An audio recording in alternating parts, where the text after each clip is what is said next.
DC মাসুদকে অতি অনতিবিলম্বে প্রত্যাহার করতে হবে, তাকে তার পদ থেকে সরাতে হবে। গতকাল সোহরাওয়ার্দী উদ্যানে যেই ঘটনা ঘটেছে আমরা তার তীব্র প্রতিবাদ জানাই এবং আজকে বাংলাদেশ ছাত্র ফেডারেশনের ঢাকা বিশ্ববিদ্যালয় শাখা থেকে আমাদের দাবি এই ডিসি মাসুদকে অতি অনতিবিলম্বে প্রত্যাহার করতে হবে, তাকে তার পদ থেকে সরাতে হবে। আমরা দেখেছি ইন্টারিমের সময়ও সে কত ধরনের নির্যাতন করেছে শিক্ষার্থীদের উপরে। দ্বিতীয়ত, এই যে শিক্ষামন্ত্রী জানিয়েছেন যে যে কোনো ধরনের যখন সন্ধ্যার পরে কিশোররা বাইরে ঘোরাঘুরি করবে তাদেরকে সার্চ করা যাবে, এই বিষয়টিকে সে যেভাবে উপস্থাপন করেছে যে আননেসেসারি চলাফেরা, এই চলাফেরাটা এত অস্বচ্ছ যার আন্ডারে আমরা দেখতে পাচ্ছি যে শিক্ষার্থীদেরকে অকারণেই বিভিন্ন ধরনের সমস্যার সম্মুখীন হতে হচ্ছে, যার ফলে আমরা দেখেছি নাইমুদ্দিন ভাইকে গতকালকে মাটিতে নামিয়ে মারা হয়েছে। আমরা বলতে চাই এই যে মোরাল পুলিশিং, মাদক নিরোধের নামে এই যে মোরাল পুলিশিং শুরু হয়েছে সেটি কোনোভাবেই কাম্য নয়।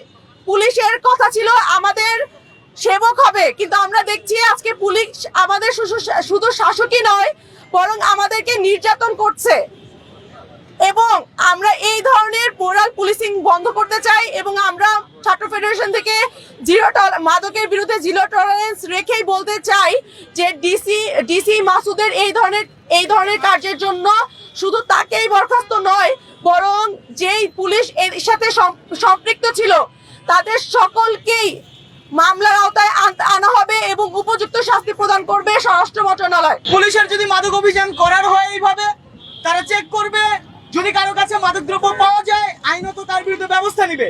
কিন্তু যেই আকারে যেইভাবে পিটিয়ে এক সাধারণ নাগরিককে যেইভাবে উদ্যানে মাটিতে ফেলে পেটানো হলো সেটা সরাসরি একজন নাগরিক আকারে এই রাজু ভাস্কর দাঁড়িয়ে আমার নিজের জন্য সেটা অপমানকর।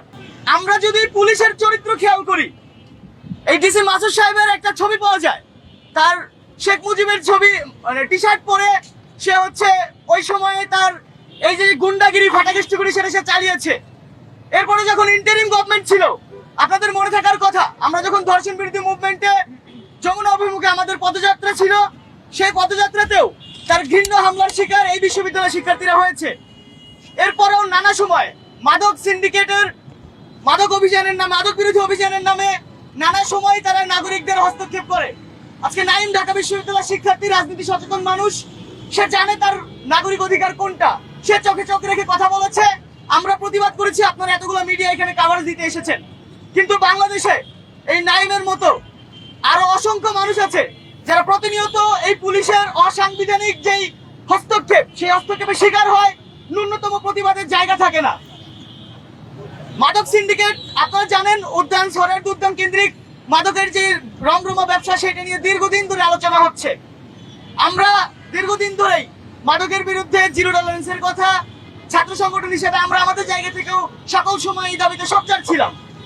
কিন্তু খুবই দুঃখজনক ব্যাপার, প্রত্যেকটা বাড়ি মাদক সিন্ডিকেট ভাঙার নামে তারা হচ্ছে খুবই পপুলিস্ট, কিছু মোবাইল ক্যামেরা সাংবাদিকদের সাথে নিয়ে কোনো ধরনের পূর্ব ছাড়া কোনো ধরনের ওয়ারেন্ট ছাড়া এক একজনের বিরুদ্ধে এই ধরনের মোরাল পুলিশিংটা করে। মাদক সিন্ডিকেট যদি ভাঙতে হয় আপনাদের কাছে আমি প্রশ্ন রাখতে চাই, শাহবাগ থানা থেকে 2 হাত দূরে একটা জায়গায় দাঁড়িয়ে বছরের পর বছর যেই মাদকের রমরমা ব্যবসা চলে, পুলিশের তাহলে এইখানে কোনো ধরনের ভূমিকা আমরা কেন দেখি না? যদি মাদক নিয়ন্ত্রণ করতে হয় সবার আগে নিয়ন্ত্রণ করতে হয় মাদক কারা ব্যবসা করে, কারা এখানে সিন্ডিকেট চালায়, তা না করে নিরীহ মানুষ যারা পার্কে, ঢাকা শহরে আপনারা জানেন চলাচলের কোনো জায়গা নেই, যারা পার্কে হাঁটতে আসে, যারা স্বাভাবিক যে চলাচল নাগরিকের সেই নাগরিকের উপর হস্তক্ষেপ এবং আইওয়াশ করে যেই বারে বারে এই ধরনের পদক্ষেপ নেওয়া হচ্ছে, আমরা তার এখান থেকে তীব্র নিন্দা জানাই।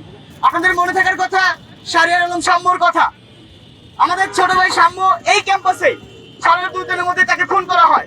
আজ পর্যন্ত আমরা সাম্য হত্যার কোনো বিচার পাইনি। আমরা নিজে আমাদের সংগঠন থেকে আমরা শাহবাগ থানায় একাধিকবার যোগাযোগ করেছি, আমরা শাহবাগ থানার যে দায়িত্বরত পুলিশ কর্মকর্তা ছিল তাদের সাথেও কথা বলেছিলাম, তারা শুধু বলেছে মামলা অগ্রগতি হচ্ছে, দ্রুতই জানানো হবে। কিন্তু এখন পর্যন্ত আপনারা জানেন কিনা আমি জানি না যে সাম্য হত্যার অগ্রগতি কতটুকু। ফলে এই জায়গা থেকে আজকে আমাদের এই তাৎক্ষণিক মানববন্ধন। আমরা পুলিশের এই ধরনের আচরণ, সে আচরণের তীব্র নিন্দা ও প্রতিবাদ জানাই।